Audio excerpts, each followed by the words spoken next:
When calculating the total distance traveled by the particle, you must consider the intervals where v of t is less than 0 and the intervals where v of t is greater than or equal to 0. When v of t is less than 0, the particle moves to the left, and when v of t is greater than 0, the particle moves to the right. So all they're saying here is velocity does have negative and positive, right? That just tells us direction. And so if you want to know the total displacement, that would be like finding the total area. You remember with the area, we said there's some below the graph and there's some above the graph. So what you would have to do is find the area below the graph, take that number, make it positive, and then find the area above the graph, take that number and make it positive. And that's what this one's doing right here. It says if you want to know the total distance moved, you're going to have to find out all the negative velocities and add those together, the total distance it moved with negative velocities, make that number positive, find the total number where the velocity is positive, that's already positive, and then add them together. So that's what it's showing right here. Is it's showing, look, if you had a particle where you had a positive velocity, then it went negative, then it went positive, you would have to take the positive velocity as the first area, the negative velocity as the second area, and the positive velocity as the third area. And what you would have to do is find the absolute value of this blue one, because this would be a negative value, and then you would add all three of those regions together, okay? So let's see if we can do this in an example. It is a little tricky. You just have to realize what are my function values between here.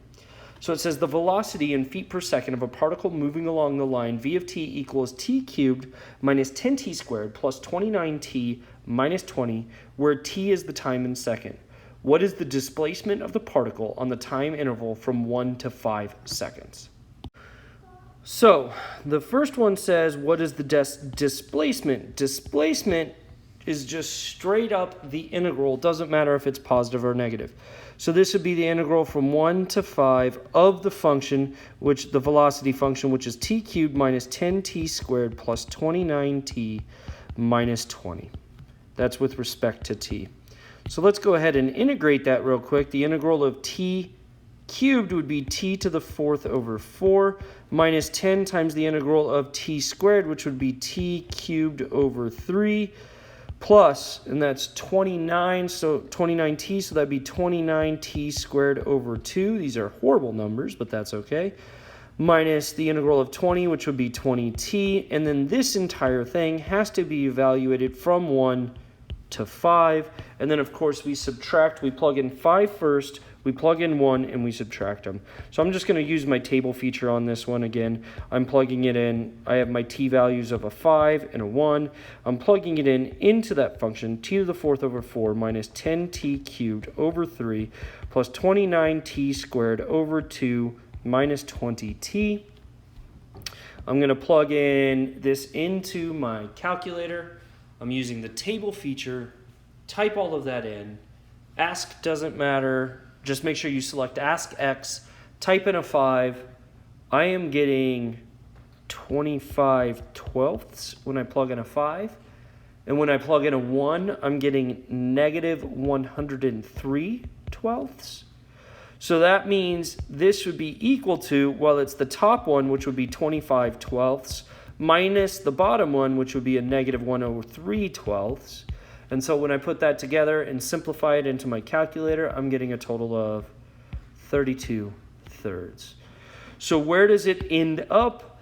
The particle moves, and this was in terms of what? Feet per second. So this would be, it ends up 32/3 feet, which, I mean, you could write that as a mixed number too if you wanted. That'd be perfectly fine. But that's to the right. Okay. And that's because it's positive. If it was negative, that would be to the left. So that's what the displacement is. The displacement means at the end of the day, where did it go? Where did it end up? But now it says, what is the total distance traveled? So the total distance traveled here, what we would have to do is find out, when is this function positive? When is this function negative? Well, to figure that out, we would need to know, when is this function equal to 0? So what we would have to do is we would have to set up t cubed minus 10t squared plus 29t minus 20. We would have to set that equal to 0. Well, We can't factor cubics unless it's a sum of cubes or a difference of cubes.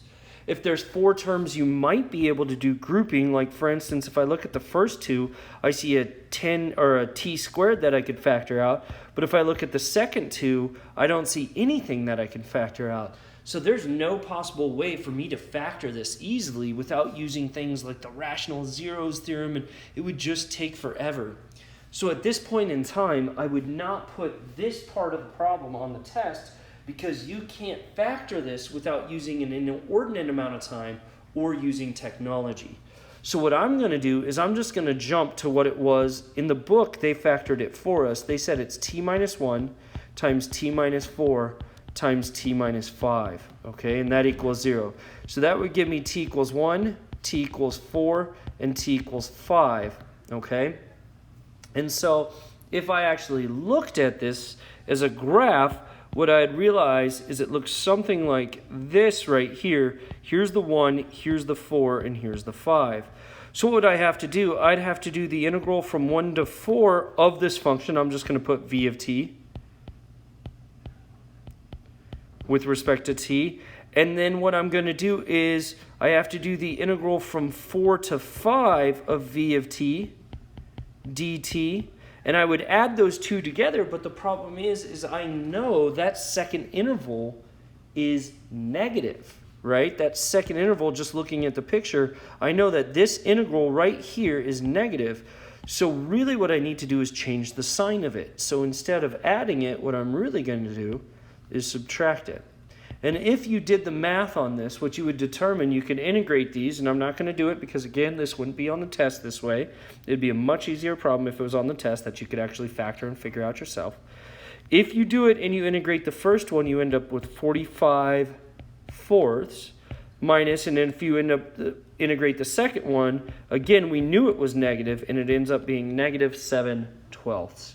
So when I put those two together, I get a total of 71 over 6 feet is the total distance that it traveled.